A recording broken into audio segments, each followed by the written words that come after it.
Depuis plusieurs mois, taux d'endettement public. Les récentes émissions obligataires, la consolidation intérieure ainsi que le ralentissement de la croissance exercent une pression accrue sur la soutenabilité de la dette. Par ailleurs, le déficit budgétaire demeure l'un des principaux défis de la trajectoire financière du Sénégal. Les tensions sur les recettes, l'augmentation des dépenses obligatoires et les attentes sociales fortes accentuent le risque de dérapage budgétaire. Monsieur le ministre, est-ce que le gouvernement et le FMI ont réussi à s'entendre sur le niveau de la dette déclarée? Il y a un grand débat sur la dette cachée. Et c'est quoi une dette cachée, monsieur le ministre? Est-ce qu'une dette peut être cachée? Parce que certains en doutent. Vous avez hérité d'un taux d'endettement trop élevé. Comment comptez-vous traiter cette dette, surtout lorsque certains experts disent qu'il n'existe pas d'autre solution que de recourir à une restructuration de la dette? Pourquoi le gouvernement privilégie la gestion active de la dette en lieu et place d'une restructuration comme préconisé par certains experts? Merci, monsieur le ministre. Merci beaucoup. Nous allons enchaîner avec Honorable Safiatou Sow. Mame Diarra Bèye se prépare.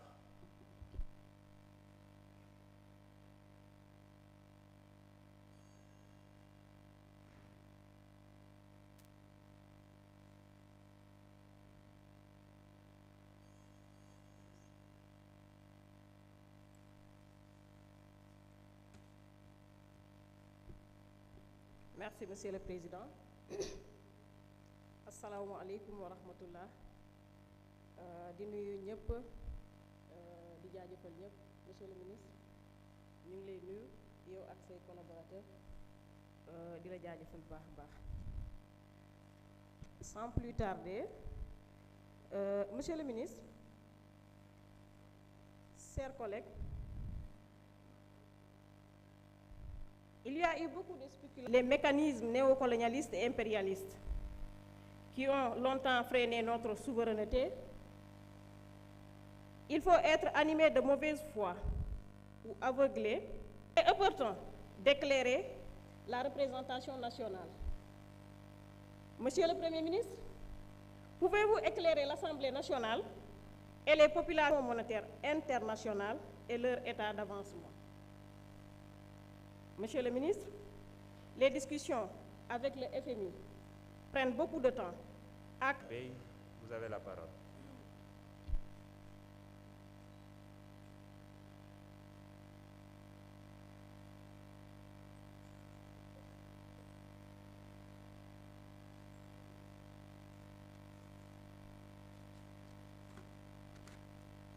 Merci, Monsieur le Président. Salam alaikum wa rahmatullah. Monsieur le Premier ministre, Mesdames et Messieurs les membres du gouvernement, chers collègues, bonjour. Monsieur le Premier ministre, le plan de redressement économique et social PRES a été lancé il y a quelques mois.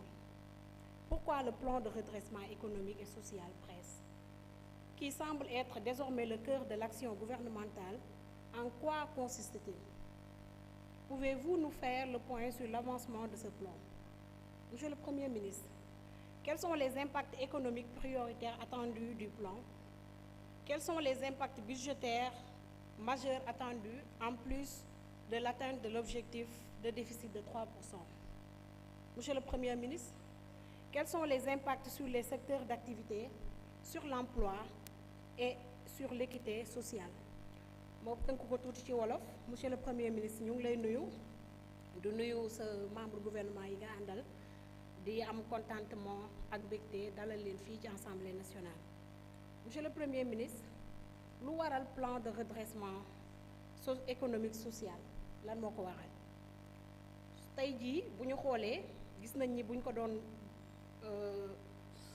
analyser mën nañ ni bu ñu jëloon garab tey plan de redressement boobu moom mooy racine bi ci biir gouvernement wu Sénégal donc ñu bëggoon xam biñ ko lancé ak léegi yan yokkute yan avancement le plan de redressement boobu am ñu bëggoon xam aussi yan comme le plan de redressement boobu nar a indi ci sénégalais yi bëgg nañu xam aussi plan de redressement boobu yan impact la nar a am aussi ci déficit bii ñu bëgg a yóbbu ci 3% bëgg nañ xam aussi plan de redressement boobu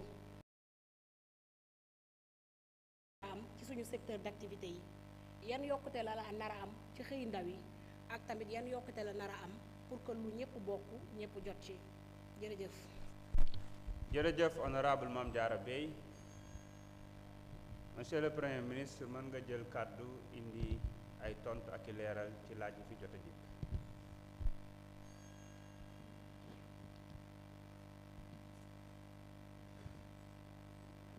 Merci, Monsieur le Président de l'Assemblée nationale.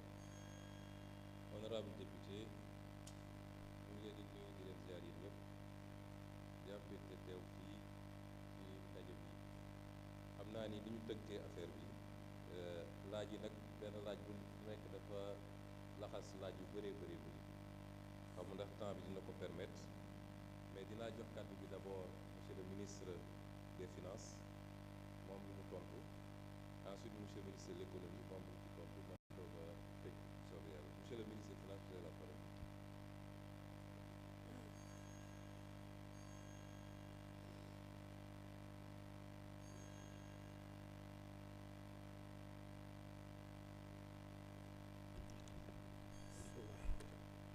Monsieur le Président de l'Assemblée nationale, Monsieur le Premier ministre, Mesdames, Messieurs les membres du gouvernement, Mesdames, Messieurs, honorables députés.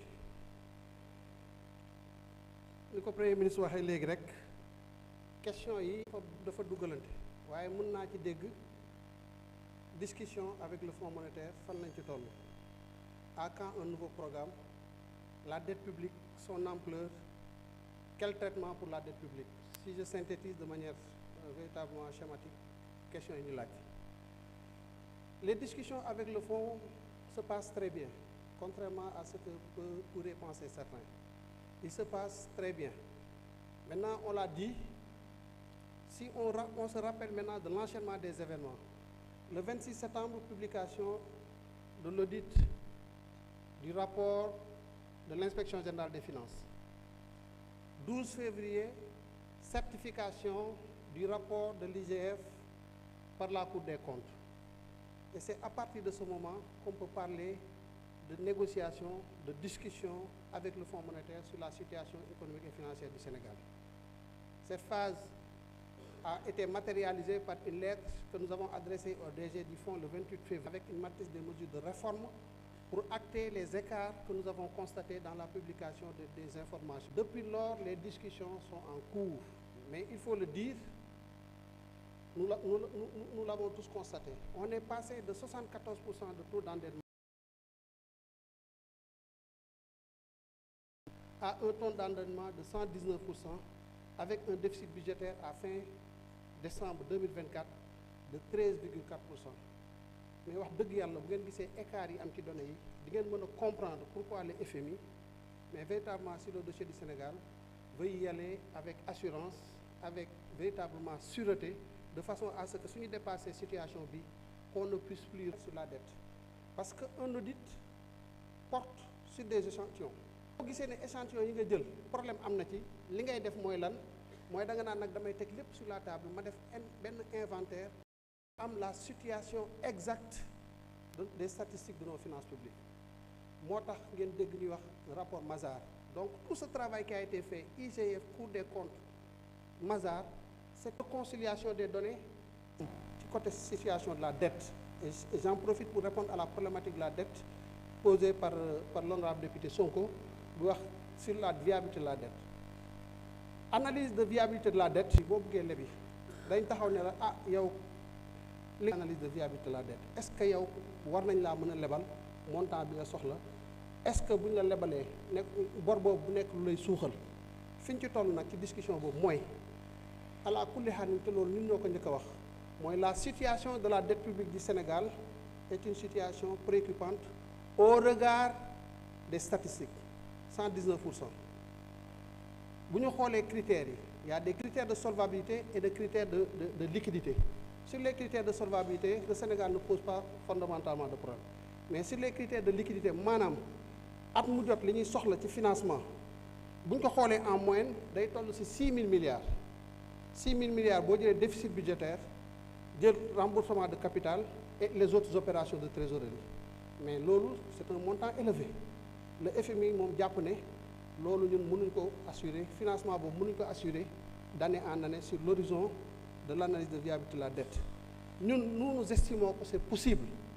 En 2025, le besoin était de 5 700 milliards. Regardez le plan de financement tel que nous le déroulons. Nous le déroulons de la façon la plus sereine. Maintenant, il y a une donnée qui est que la situation de notre dette, le Sénégal a été souvent dégradé par les agences de notation. Soit c'est dans la difficulté qu'on reconnaît les bonnes initiatives et c'est dans la difficulté qu'on reconnaît les hommes. Et nous estimons que c'est dans ces difficultés-là qu'il nous faut trouver au très fond de nous les solutions à ces problématiques-là. Et c'est ce que nous sommes en train de faire. Moment bi may wax ngeen ni lu guddal waxtaan bi mooy ne on a présenté de gestion active de la dette mooy ne dette bi 6 000 milliards la am nañ ay opération yoo xam ne dinañu permettre ci pic de remboursement ñu xool sources yi nekk des sources problématiques yépp ñu proposer un refinancement des conditions meilleures une maturité plus longue bu ñu remplacer dettes yooyu par des dettes avec des prêts 585 milliards au mois où je vous parle adossés aux 3 APE appel public à l'épargne yu am nous allons vers un 4e APE et avec cet APE là nous arriverons à dégager une marge budgétaire de plus de 500 milliards de francs, rien que sur 2025.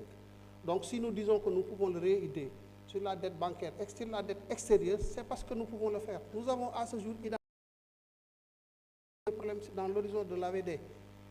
Et les opérations sont là, bien identifiées, et ci loolu lañ nekk. Le Premier ministre, vous l'avez compris, nous a, au moment où je vous parle, quand on est dans ce contexte-là, lu ci bari da nga koy lijjanti di ko dox ba tënk ko ba mu wér péng. Négociation avec le fonds se passe très bien. La problématique de la dette, elle est là, mais nous allons la gérer et nous sommes sur la voie. Je vous remercie. Monsieur le ministre de l'économie.